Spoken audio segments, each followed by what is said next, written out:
You know how to tell when it's time to go in for the night? When bolts start breaking off. Last one I went to tighten. We need to see about getting this pipe out of this old manifold because it's cracked. Didn't know until I pulled the heat shield off that it was cracked. And we have a new one. It's not my favorite manufacturer, but there's nobody else making them. So, kind of limited. Dorman. Anyway, we'll get set up and I'll show you what we're going to do to get that stuck emissions pipe out of the cast iron. Alright, what we have here is a cutting wheel. And what we have to do is we have to slice the cast iron. We have to put a slit in the cast iron.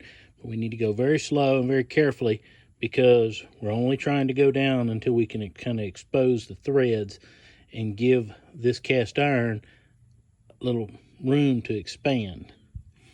That's basically what's happened over time, is it's tightened up on the stainless steel nut and won't let it release. So you take and put a relief cut, and you can get some penetrating oil down in it, and when you put a little more heat to it, the cast iron will actually expand a little better. So here we go.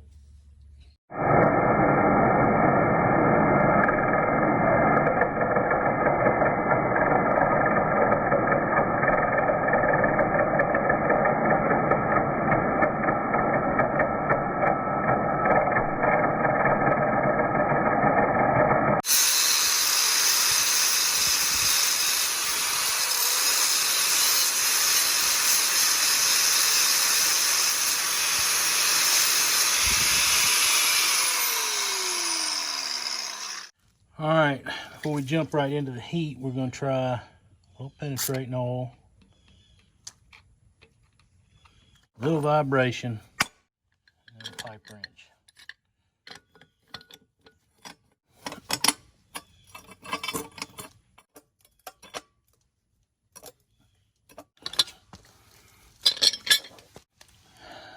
Nope, not yet.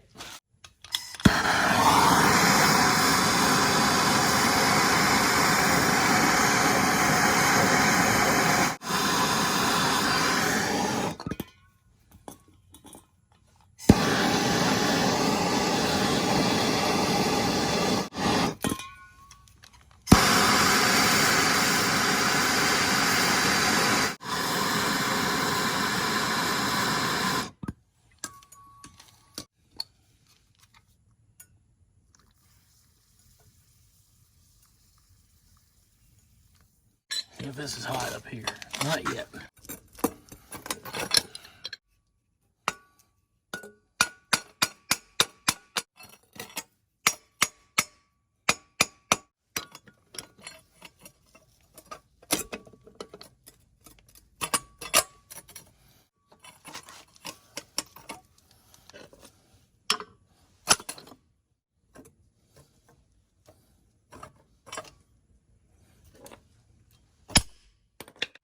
Well, we may have to cut a second relief.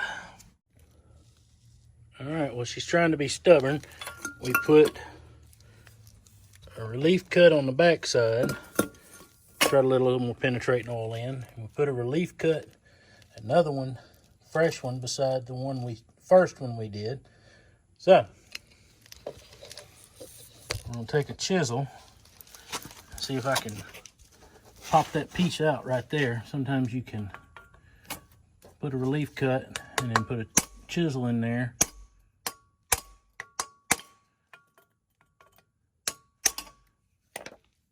Yep, it's trying to take it out. Moved it.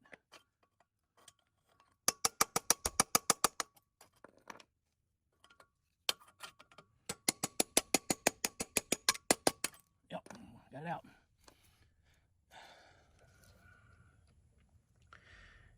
Got that piece out, and you can see it's kind of rusty crusty in there. So we just got to keep whittling away at it. All right, we've been tapping on it, spraying it. It's still pretty warm. It's not as hot as it was. But let's see if we've made any progress, and maybe the pipe wrench will spin it out. Yep, this one's being a nightmare. But I think I moved it. I can't tell. Try that again. Welcome to my nightmare.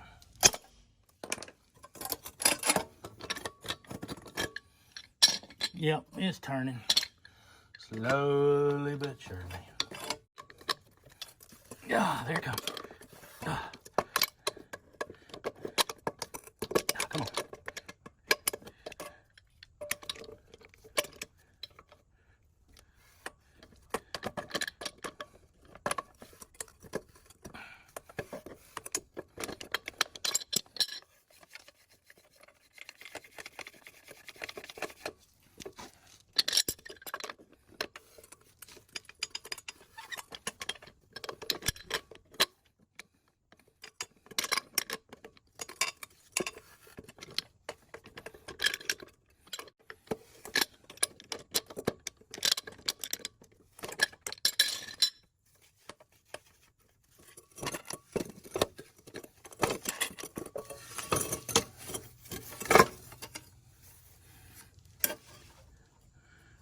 Hallelujah. And it's trying to stick on the pipe a little bit.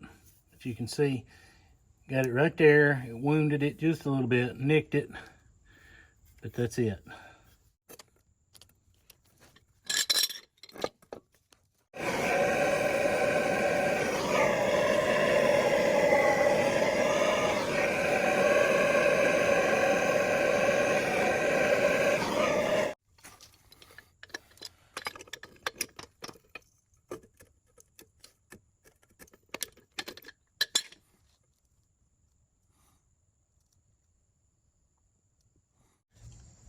All right, well, I may be looking at buying another oxygen sensor. Spent a couple minutes trying to get that out, and just don't know that it's worth the aggravation and effort. Not to mention, it won't take the abuse like that stainless steel pipe did. So, let me price one of those out, and we may just replace it. All right, well, in that last clip, you saw me messing with the oxygen sensor. Just had to throw the brakes on that.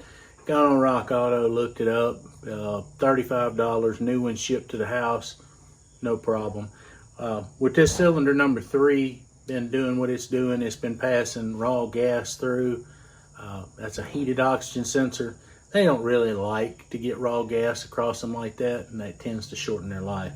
So, ordering a new oxygen sensor, probably the best thing to do anyway, instead of me getting aggravated trying to get that one out without tearing it up. All right, since the end of the last video, we went in and cleaned the block, started prepping and getting all that ready to go. We've still got a couple more hoses to change, but what you saw at the end of the last video, we had already started trying to install the manifold, ended up with a broken bolt. So that brings us here today. Broken bolt extraction. This one is not going to be that bad. Let me get you set up and I'll talk to you and explain to you why this one won't be too bad. But the principles to get it out are the same. All right, the bolt that broke off was right here. The very rear top exhaust manifold bolt broke off. I had already put everything in by hand and had taken it down till it was just hand tight. I had not snugged everything down and began doing a cross pattern to pull everything down evenly. You know, you start here, go here, go here, go here. Well, this happened to be the very last one I touched. And as soon as I put a wrench on it, it never even attempted to tighten. It just broke right off. So, the good thing about this broken bolt here is was not in damaged threads. It started by hand. It has not been in here 100 years. It's not corroded in place. It's not heat cycled in place. So it should theoretically come right out. Let's say this. If you have a bolt that's broken off like this and you have a little bit that was sticking up, you could take and weld a nut to it and put a wrench on it and back the bolt out. This one is actually recessed below the surface. While you can weld a nut to it, it is less likely to be successful because you're not going to get as much weld on it. And the other benefit to welding a nut on a broken stud like that is particularly comes into play if this had been, when I removed it from the truck and it was found broken and it was heat cycled and stuck in the head. The heat from the welding will go into the bolt and will expand the bolt just a little bit, and if you let it cool back down, any of the corrosion that happens to be on it will it'll move it in the bore a little bit, and it'll make it easier to come out. But since, like I said, since this one, it was just a defective stud and it broke off, we should be able to drill and use the extraction tools. Okay, let's talk about a couple of things. It's important that you take a good center punch, a nice sharp center punch, and you get a good starter hole marked in on that bolt. All right, the other thing that's really important is nice sharp drill bits. You'll want to start out with a nice small drill bit and be able to go right down through the center where you can see. You'll go down through the center with a pilot hole with a small drill bit, and then you'll come back with maybe a slightly larger drill bit, and that will allow you to, as you can see, that is a well-used ease out. But I have several different ease outs, different styles. Got the spiral, you've got the square. Like I said, this one I've been around in my toolbox for a bunch of years, and I've beat and banged with it. So this one's a stubby. This one probably won't be able to be used because I'm thinking it won't be drilled up that big. But anyway, let me go ahead and I'll get set up and start the punch, hit it with a punch, and then come in and do the pilot hole and start drilling it out and getting it ready for extraction. All right, like I said earlier, the first thing you want to do is you want to try to make sure that you're right in the center of the bolt with a good sharp punch. And put a good divot right in the center of it. That way your drill bit has a good place to get started and go right through the center of it. Let's see, find my drill bit. And like I said, a sharp drill bit is your best friend here. You want to go straight. You want to drill this straight as possible. And you don't want to get in a hurry and break the drill bit off. A little bit of oil goes a long way, just a little drop. Get your drill bit started right in the divot. Let the weight of the drill lay on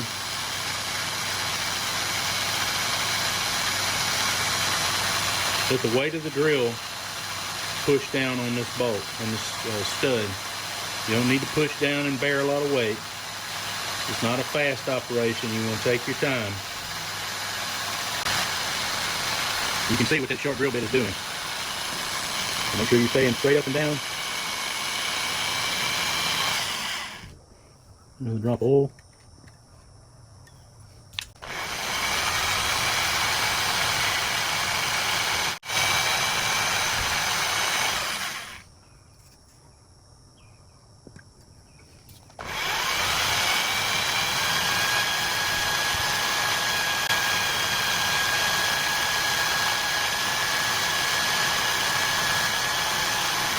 Another good thought that I just had, and I didn't really think about until now, before I get too carried away, you might want to see how deep that hole is. You can go reference off the others because they should all be drilled about the same, and they appear to be. So you can see approximately how deep that hole is. Just put it in, put your thumb up there and mark it.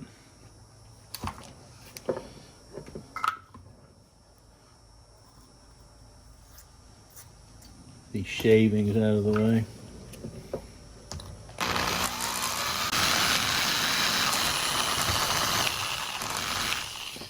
No, we're not anywhere near through it. We're good.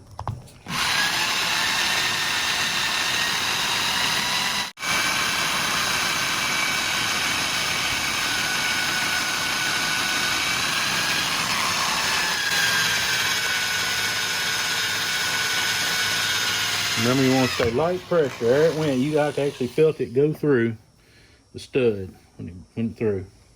You protect your eyes with just a little shop air. Blow out the shavings.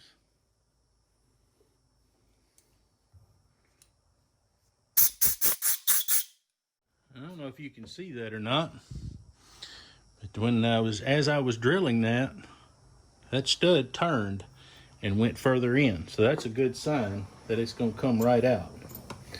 Let's see if this will fit in that pre-drilled hole I have.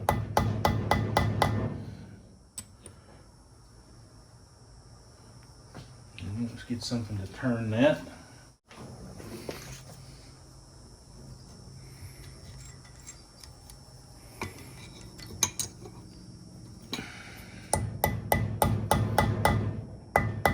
May have to go up one drill bit size, or not. That old worn out extraction tool that I keep hanging around in my toolbox. And there it comes. Ain't nothing to it. This was a very easy one. I have had them over the years that I ended up drilling the entire bolt out until I was just nicking and taking out the threads and ended up having to put a helicoil in there. Did not get the opportunity on this one to show you, but they also make some drill bits that are reverse drilling drill bits. But I have had these over the years. They're reverse drill bits. You chuck it up in your drill your pilot hole like I just did, and then come into your pilot hole and start drilling with the reverse drill bit, and it will actually grab the bolt as you're drilling and spin the bolt out sometimes if you get lucky. So, all right, let's blow this hole out and see if we can find a bolt to replace this. All right, well, I went rummaging around. Can't find a stud and nut, but I did find a bolt that's long enough and a metric thread, and should bolt right in with no problems. So, we'll put a pin in it right there. Tonight's date night. Time to go get something to eat with the wifey. All right, hopefully that will be the last of the problems that we have on this project to get this truck back running. We are working very diligently so that the next video, this cylinder head will be reinstalled and we can get this truck running and out of my hair. Not a lot of it left, but that's beside the point. Thanks for coming by the Real World Garage, and why don't you go out and watch another video coming on the screen right now.